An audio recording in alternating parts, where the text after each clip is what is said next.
If you can hear me, we can go when you tell me. But I cannot hear you. Oh, we can start.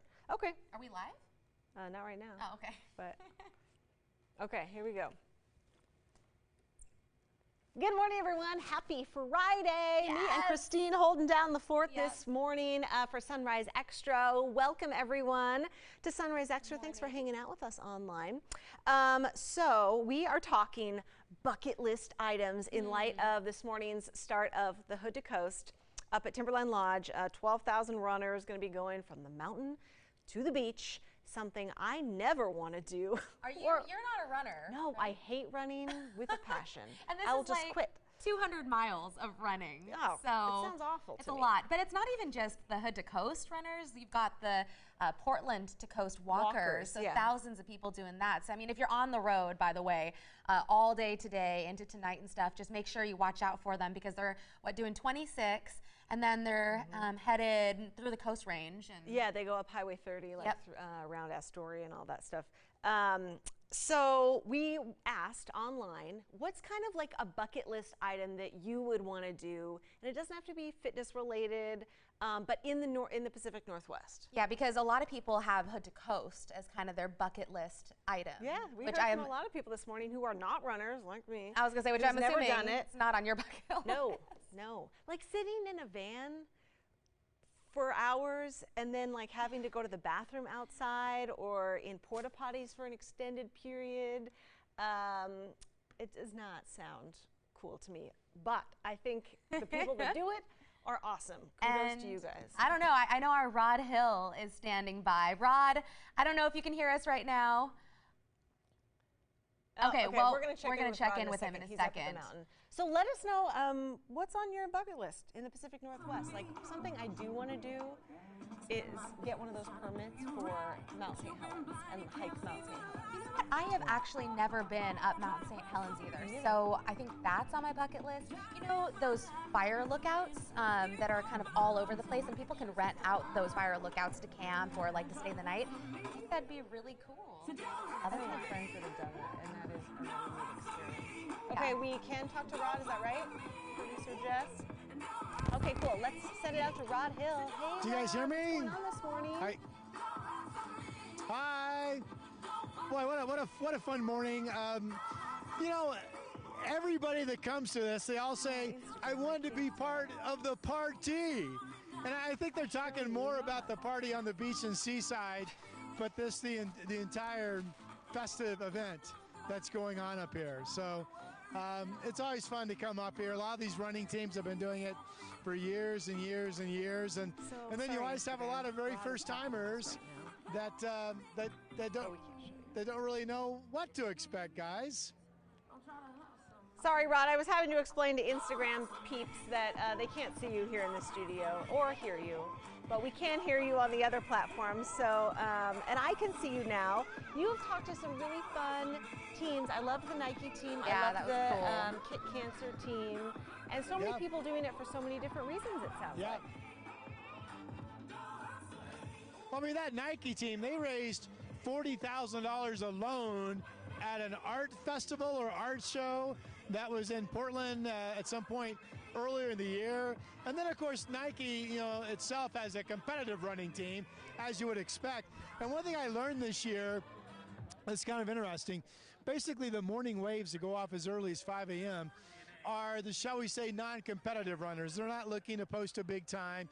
And some of those teams that went off at 5 and 6 this morning may not get into Seaside until 2 o'clock or later tomorrow afternoon. Now, the teams that are in it to win it, they go off this afternoon as late as 2 p.m. Those teams that will eventually go on to post the best times get into Seaside as early as 7 tomorrow morning. So they'll be literally running past everybody. And the fastest men's team has done this race in, I think, 16 hours and change. And then the fastest the open women's division, has done this race in the past as fast as 18 hours and change.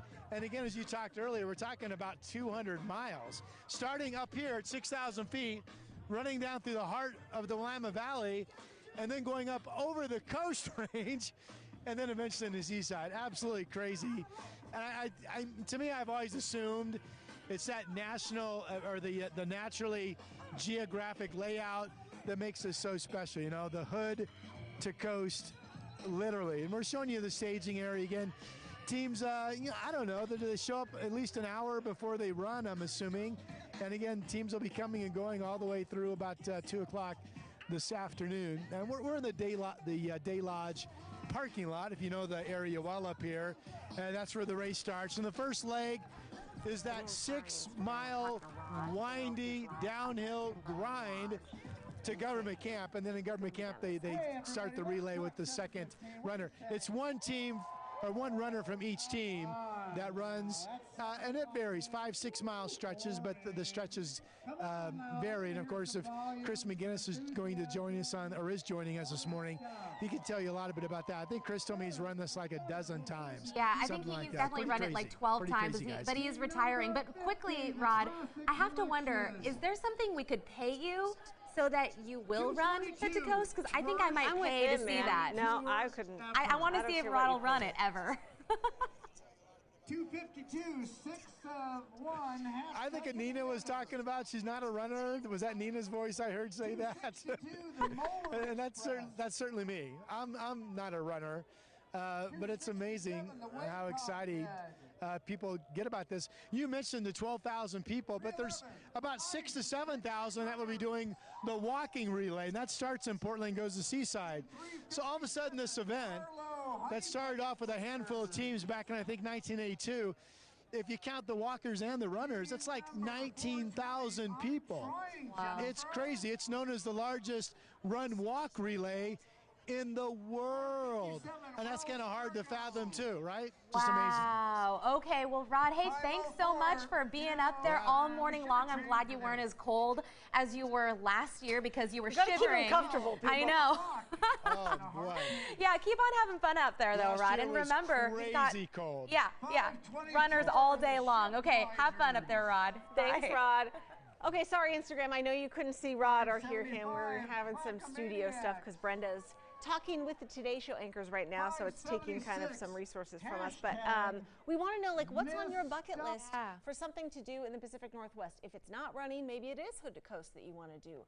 I have lived in Oregon almost all my life, and I just went and visited Crater Lake for the first time like 3 or 4 years ago. I'd never seen it. Have you seen Crater Lake? Yeah. Because I worked for a while. I worked in Southern Oregon, but I have not seen the Oregon dunes. I mean, I've not gone there, but people always talk about it. And the Painted Hills? Painted Hills, those are great. Those are beautiful from the pictures I've seen. So those are a couple of the places that I really want to go.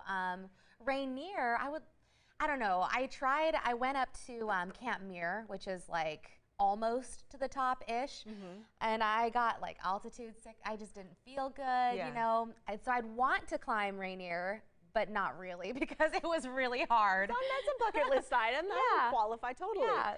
And I do want to do some like quirky Portland things that aren't like what? athletic in any way.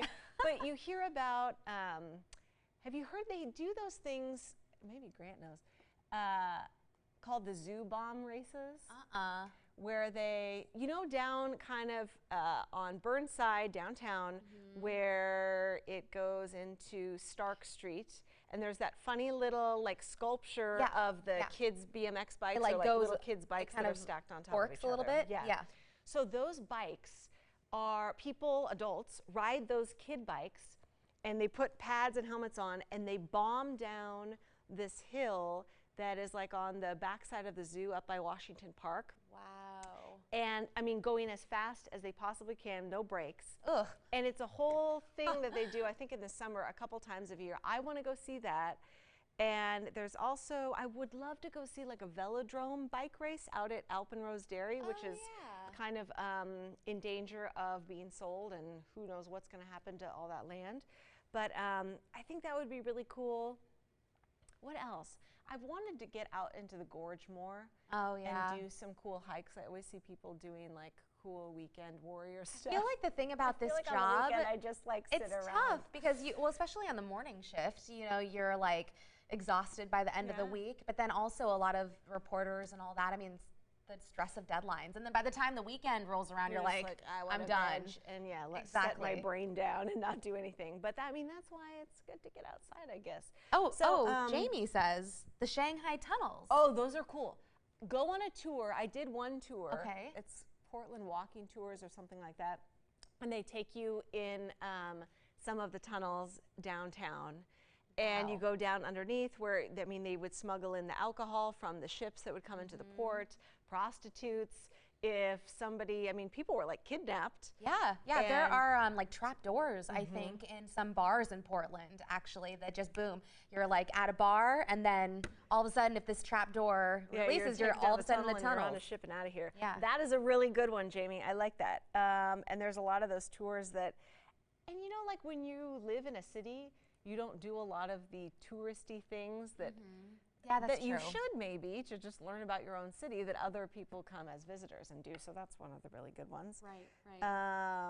But is there anything else other than the Shanghai tunnels that like it's right in downtown Portland? I mean, the Japanese gardens, right? Is that Those are pretty. Those are pretty. I've never gone, but the Shanghai tunnels. I mean, I'm trying to think of something similar to that. That you can kind of see. Yeah. Oh, you know what? I did hear that Oregon has a bunch of ghost towns. You know, like we have more ghost towns, I think, than a lot of other places. What does that mean, though? Towns that maybe were set up in, you know, its heyday, you know, back when people would come to Oregon. That are just totally vacant? Yeah, but are totally vacant. Yeah, people have vacated and they're no longer there. I know Ashley here on Sunrise. She's into like actually haunted things. She's into haunted things, and she's gone to, I think, a number of ghost towns. Yeah. So she goes and stays at hotels that have had hauntings before or have been made movies at, and goes and stays the night with her best friend who are super, and then they stay at the hotel and they watch horror movies on their laptops in the hotel. Okay, first off, really. Yeah, I don't think I could do that. Yeah. Okay, you guys are, Thaddeus, yeah, that's a good one. Leavenworth, Washington. Oh, yeah. I just went there for the first time like last winter. It is the most adorable place ever. It's like a little old, German town.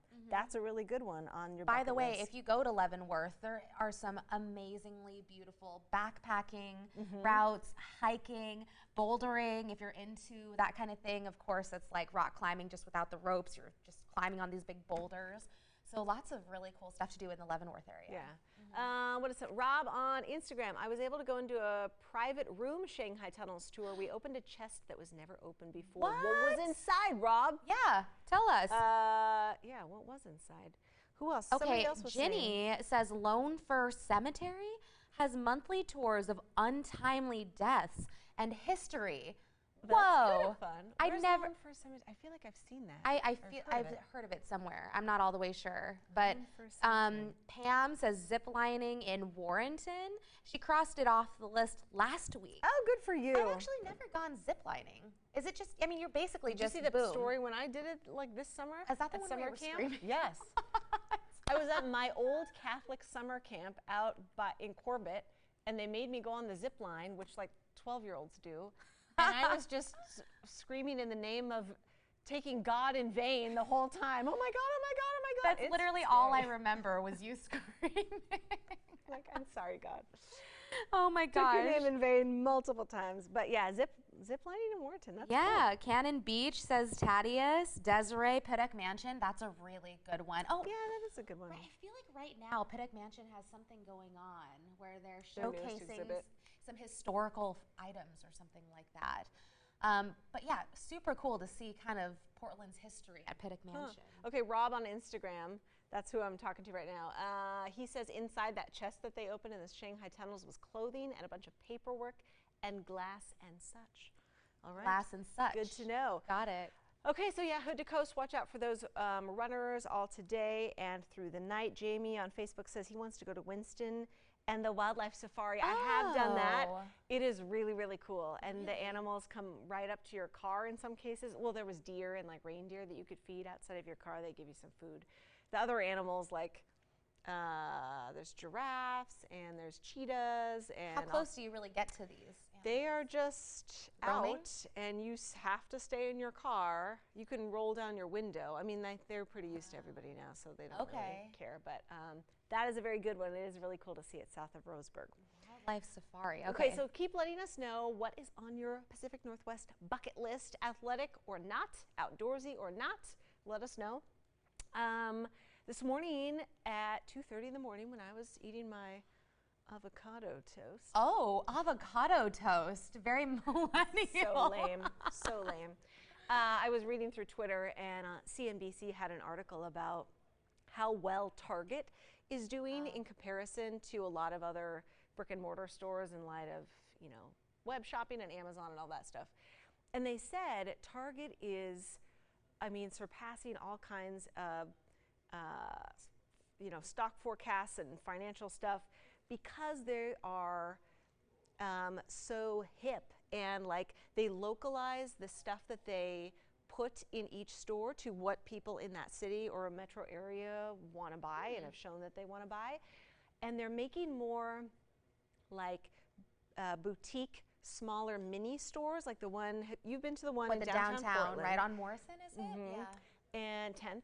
And those have been working out really well for them. I saw an article that they're looking to possibly buy the old Hollywood Bowl that used to be in Orchard's Hardware and Supply on in the Hollywood district in Portland, to make that a mini Target store. Wow. And they're trying to, within the store, like as you shop, they're trying to make it kind of each department almost like its own experience. So when you go to like the electronics section, they want it to feel like a Best Buy.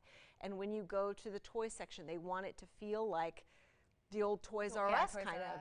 And in the clothing section, they're consciously putting more mannequins up wearing the clothes to make it feel more like an old department store and kind of give you that feeling of like, I'm walking into this section. And it is, I mean, they're killing it. And there's so many social media accounts and memes about people, specifically women, who love to get their Target on, because everybody has that story of you went to Target to buy toothpaste. One thing. And you walk out with like $200 in candles and pillows and God knows what. Do you kind of get suckered in by Target? I feel like so many of my friends and so many of the people I know do get suckered in by Target. I mean, sometimes I do too. I try to put a limit to, you know, how much I allow myself to spend in there. But I feel like, yeah, Target has somehow, it's become trendy. Kinda, what is it about it? Is it like the marketing, or like just how, I mean, the lighting, the display of how they have it that like gets you excited? Honestly, I think it's kind of just the whole experience. So, well, yeah, their marketing, I think, is really good. They have a good PR team. It's so simple and clean, you know, like their signage and their commercials, and it is a sense of like you're having fun. It's so dang smart. Like, how do people come up with this? I don't know. Somehow they instill, I mean, they get people to spend money, that's for sure. They have cute stuff, though. I mean, I think that's easy to agree on. They have cute stuff, whether that's clothes or decorative items. The dollar section, I am okay with the dollar section. Yeah, that has been really fun. As a parent, like they put a lot of little trinket toys and little stuff that, you know, you only have to spend like $1 to $3 on, and your child is like super stoked about it. Actually, it was so cute. We went to Target last weekend, and the little dollar section was like the first thing you come in and see, and they had the little Target dog, and my daughter is always, I'll be like, hey, we're going to Target. This is probably terrible for her like future psyche. But she's like, see the dog, see the dog. And so we walk in and she always points to the dog. And so we go through the little dollar section, and they had little mesh bags of like little things to pretend that you're that profession or job. And they had a TV news one. And it was a little like handheld plastic camera that had the open viewfinder. And it said like some TV news, and it had a little microphone, and it had a little like press badge that you could put on. I need to buy one of those. I know. You already have too many cameras that you have to carry around. So she was carrying it around. She was like, Mama, microphone? I mean, she doesn't get what I do. Right. But she just thought it was cool to talk into a microphone. Oh my gosh, she's gonna be the next Melhoff to be on the air. Next Melhoff, yeah. But what do you guys love about Target? Let us know in the comments. We can continue this discussion. Boy, it's already 7:21. I know, can you believe it? And people have been commenting about Target. Target has adaptive clothing for children with disabilities. Thank you, Target, says Jamie. Wow, did not know that. That's cool. That's really cool. Yeah. They do have such good clothes. I love their earrings, their purses, everything. About everything being a Target fan. Dream on Instagram says, hello, ladies. Good morning. Hi, Terhar family. Tanya wants to go to Crater Lake this summer, or she went to Crater Lake this summer. Yeah, mom targeting Ginny. Yeah, that's the truth, isn't it? Oh, Newport Aquarium, that's a good bucket list. That's a great place. All right, our director Byron hopes to wrap this up. Sorry, guys. That's what we just heard. Byron is over it. Hope you have a great weekend. Have a great Saturday. Have a great Friday. Yes, happy We'll see Friday, you back here on everyone. Monday. Yeah, happy Bye. Friday. See ya.